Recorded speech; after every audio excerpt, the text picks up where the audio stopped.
the show. Welcome to the show. Welcome to the show. Welcome to the show.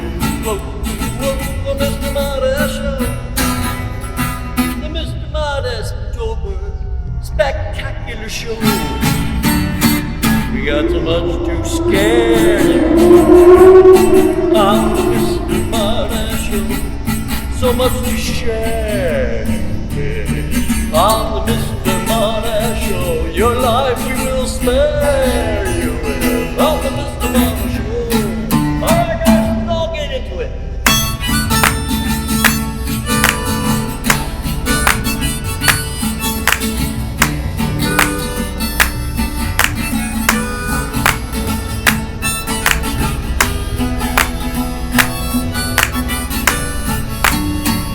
I'm the Mr. Marty Show.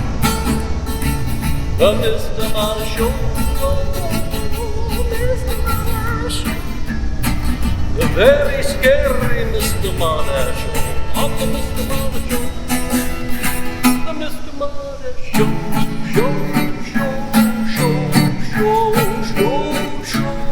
Show, show. Lots of dead action happening on the Mr. Marty Show.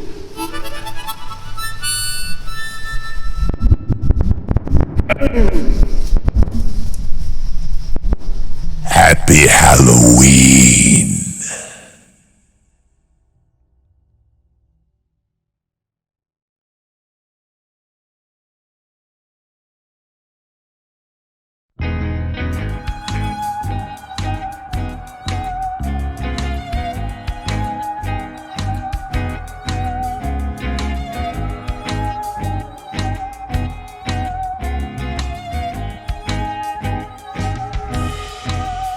On a Halloween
come to the end of Spooktober.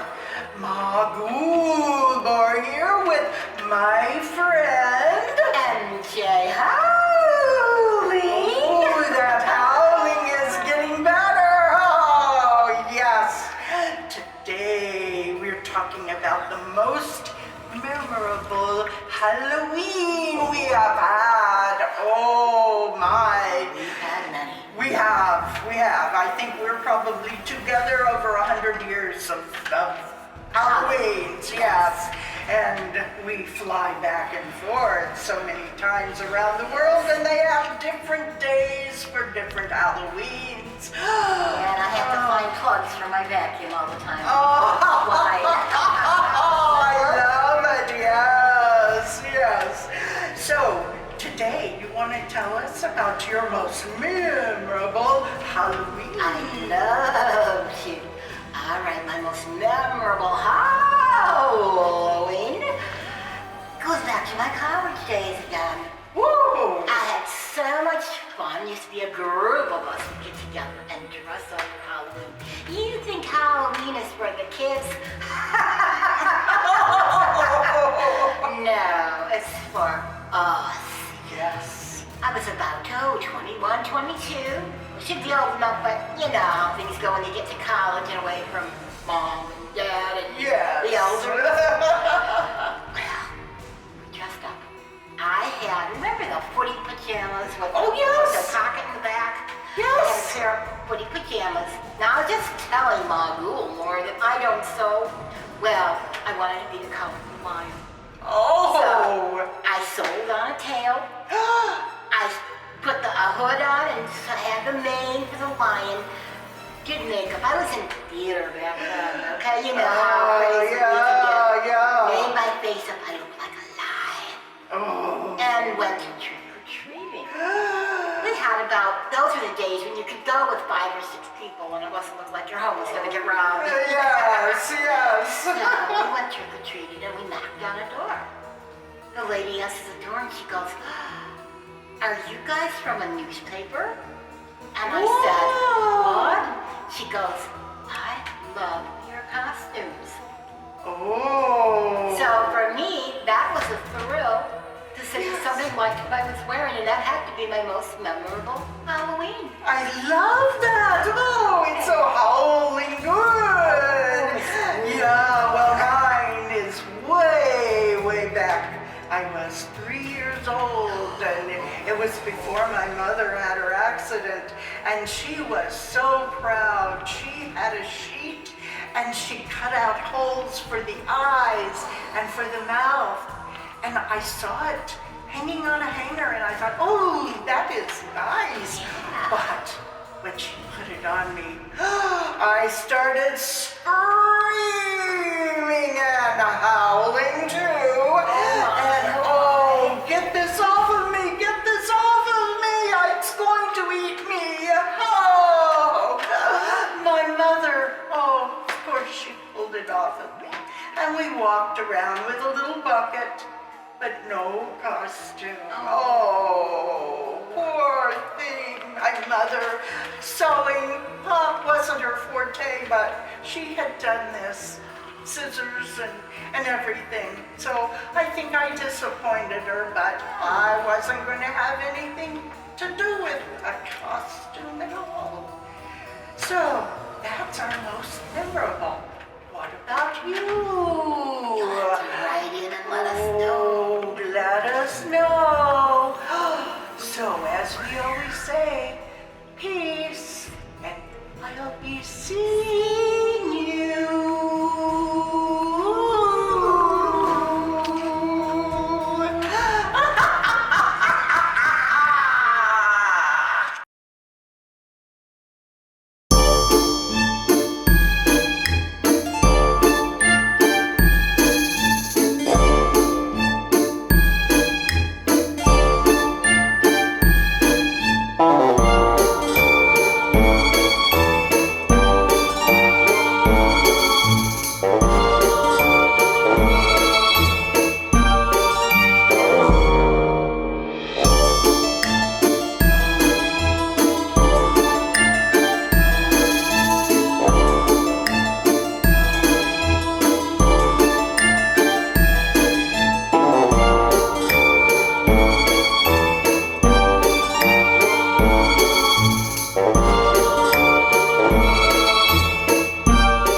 Hello, Mr. Marty fans. Your old pal Michael McScary here, with the carved smile cracking, candlelight cradling courier of candy cravers everywhere, the not so great pumpkin himself, Mr. Jack-o'-lantern.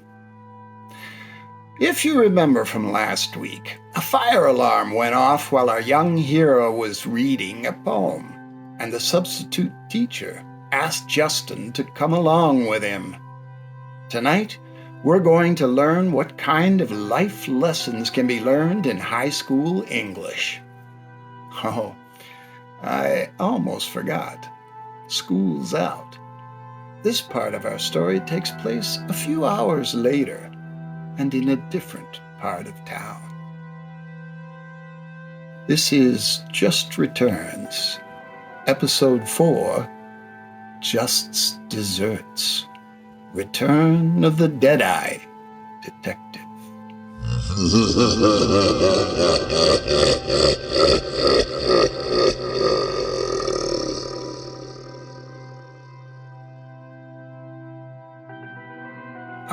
I'm sorry. I don't believe this, said Mrs. Todd. I called the police to report that my son has not returned from school, and you tell me this? I don't understand. How can it be? Inspector Martin looked tired and vaguely threatened. Ma'am, what with a fire, everybody's rather confused out at the school. All I know is what the lab boys tell me. It seems your son went over to Miss Mars's home last night. He said he was at the movies, Mrs. Todd put in.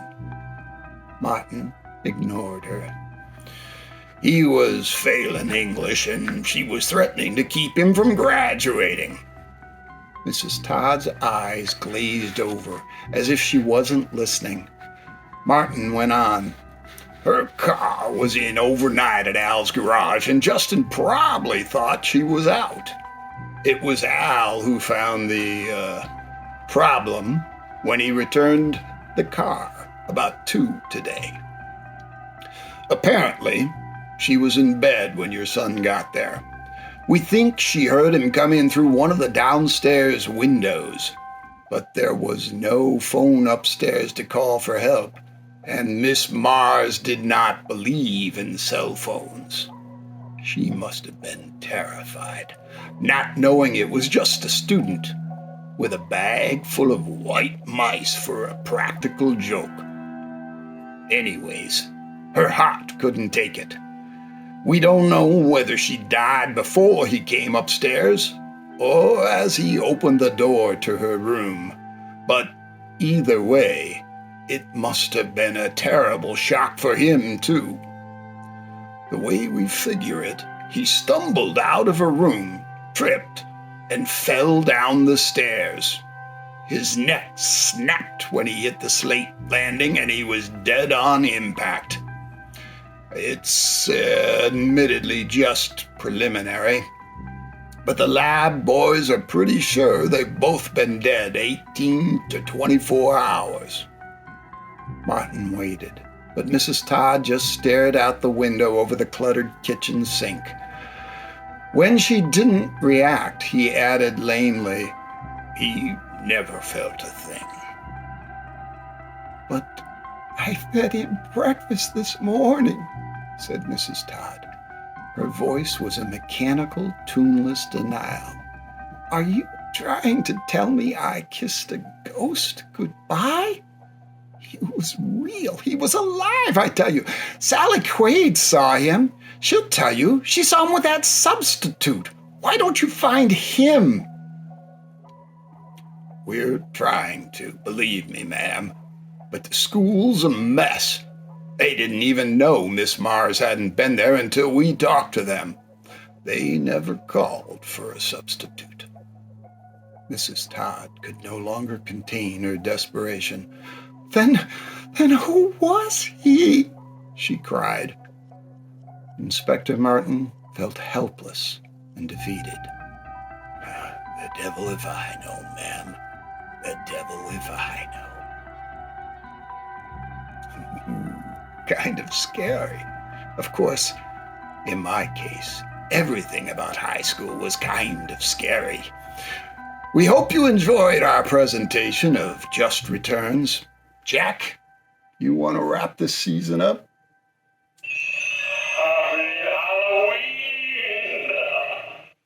Thanks, Jack. I think that sums it up nicely.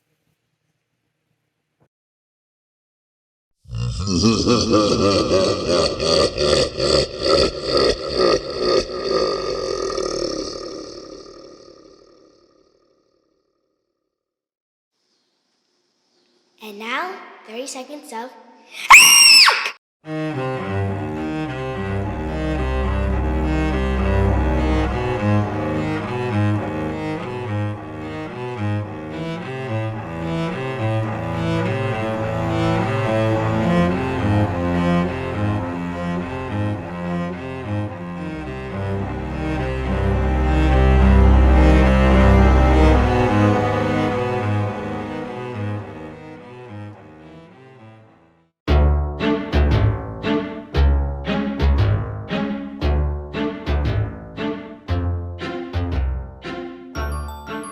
Hi, everyone.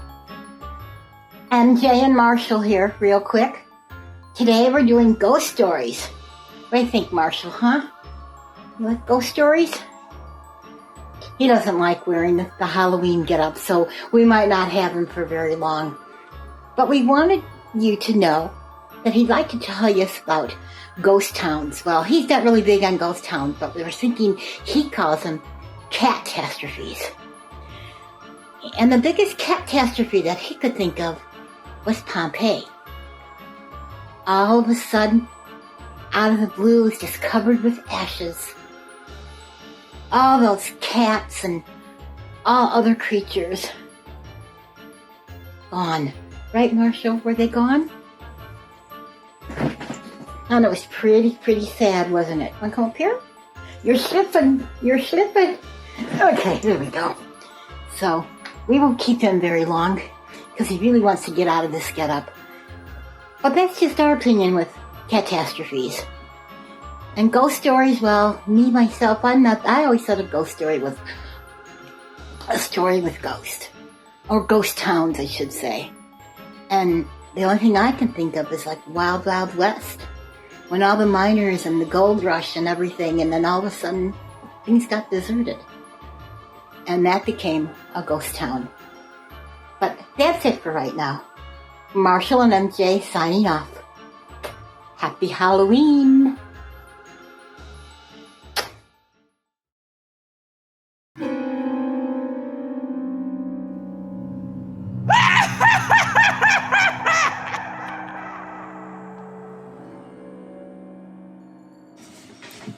Hi everyone on the Marty Show. Marty asked me to tell you about our experiences we had in a home that we lived in. My husband Ross and I lived in Hayes, Kansas. And after we got married, we moved into a basement apartment.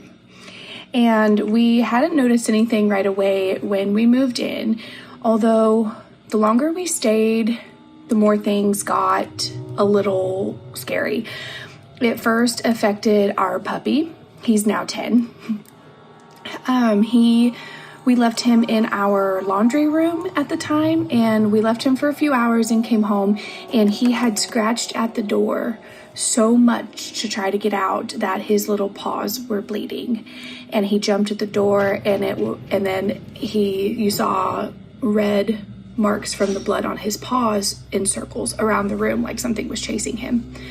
And that was one of our first experiences in the house. The second one that I vividly remember is no one lived above us at the time, but random times during the day, during the night, we would hear people talking upstairs, and they were having full-fledged conversations. I could only hear them mumbling because, again, we were in the basement apartment and not living upstairs. So that and all of the footsteps upstairs and the constant running up and down the stairs to our back door, like someone was running down the stairs to come to us. We should have known not to move upstairs, but foolishly, we moved upstairs and things only got worse. There were times that we, again, would hear people talking in our spare room, and our dog was the number one person.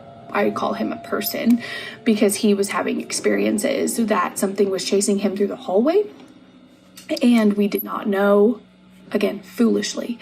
My mom stayed with me one night, and she never stayed in that house again. She slept in our spare room, and she woke up the next morning and she said, "Why were you talking so loud last night?" And I said, "We weren't, Mom, we were asleep." And she goes, "No, I heard you. There were people talking outside my door all night long." And the closet door swung open on her and would close. And she said to feel safe, she played Native American, almost healing music, protective music all night long to keep her protected from whatever was in my house. The other thing that I had happen regularly was in my bedroom. I would wake up and I would sit up before I used the bathroom or something, and I always saw a figure of a girl standing in my closet. And I told her to leave numerous times. She never would leave. She got more angry with me, and she would take my clothes off of my hangers and throw them on the floor. And I asked my husband, "Why are you messing with my clothes?" And he said, I'm not. I use the other closet." I said, "Well, then what is happening?" So she threw my clothes on the floor all the time. I saged the house multiple times, and it made it almost more angry, and we would have more and more experiences through it. I asked my medium what was wrong with my house, and she said that it was a portal for all spirits to come and go as they please. It's not a single spirit other than the girl in my closet. It was all sorts. Someone had opened some sort of portal in my house.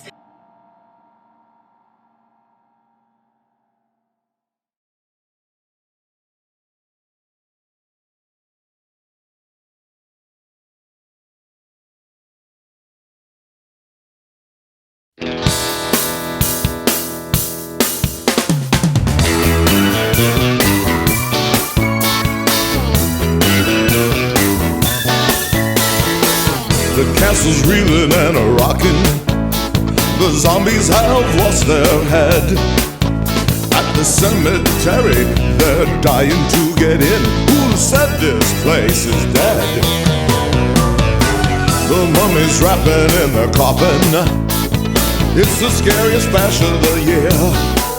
It's a Halloween hoedown, it's a ghoulish good time. The Frankenstein dance is here. So lock your knees together and get a stiff-arm stance. Stomp around like Boris Karloff. You're doing the Frankenstein dance.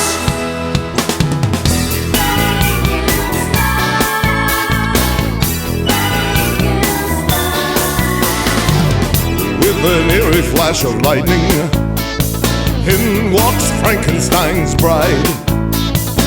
When he sees her, his bolt gets tighter. He waddles over to her side. They crash and thrash together. The crowds part at their advance. They're a wrecking crew, they go bump in the night. They're doing the Frankenstein dance.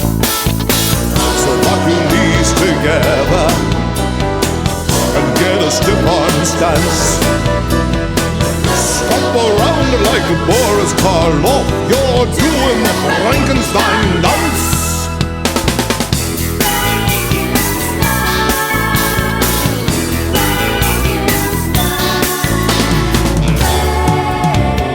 Oh, Frankenstein's dance. Oh, you go, Frankie boy.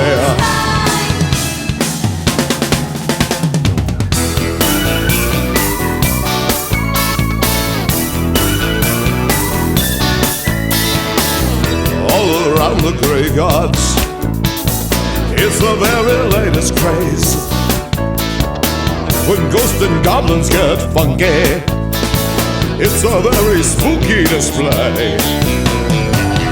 Frankie's really got that rhythm. He seems like he's in a trance. Call in the doctor, that boy is on fire. He's doing the Frankenstein dance. So lock your knees together and get a stiff-arm stance. Stomp around like Boris Karloff. You're doing the Frankenstein dance. Get down, you big bad boy.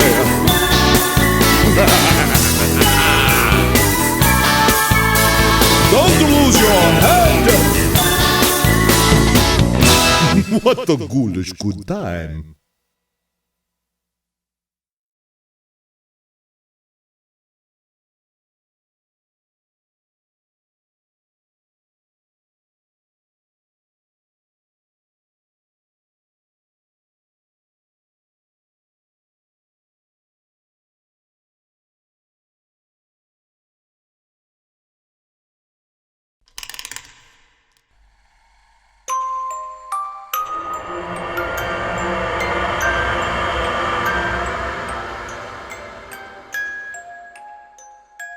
Happy Halloween, Mr. Marty fans.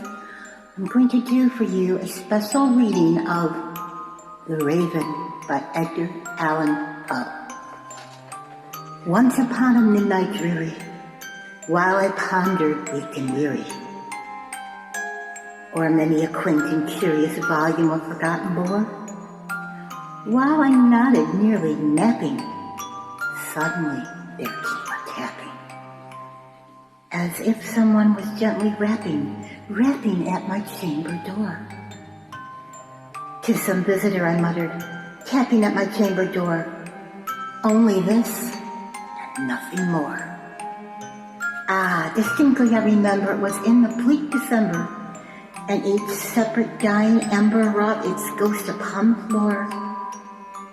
Eagerly I wished tomorrow. Vainly I had sought to borrow from my books of sorrow for the lost Lenore, for the rare and radiant maiden whom the angels named Lenore, nameless here forevermore.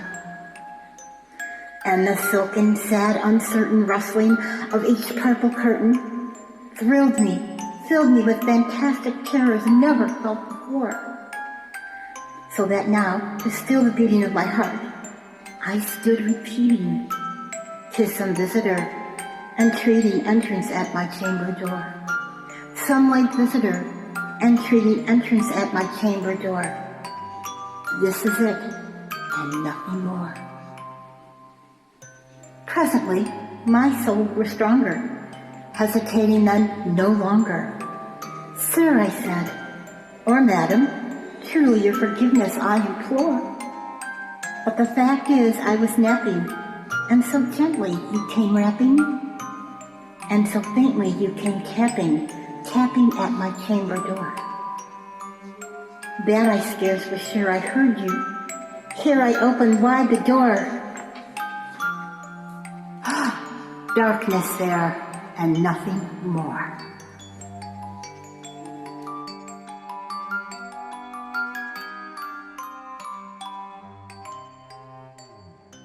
Nevermore.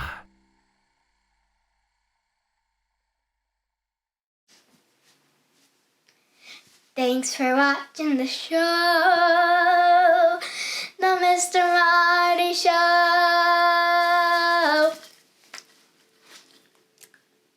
Okay. The Mr. Marty Show. The Mr. Marty Show. Wait. Okay. Let me try that again. Okay. Take two. Thanks for watching the show, the Mr. Marty Show. The Mr. Marty Show. The Mr. Marty Show. The Mr. Marty Show. The Mr. Marty Show. I hope you like the show. And I hope that you thought it was pretty scary because we worked very hard to be able to send this out to you to connect us all. Thanks for watching the show.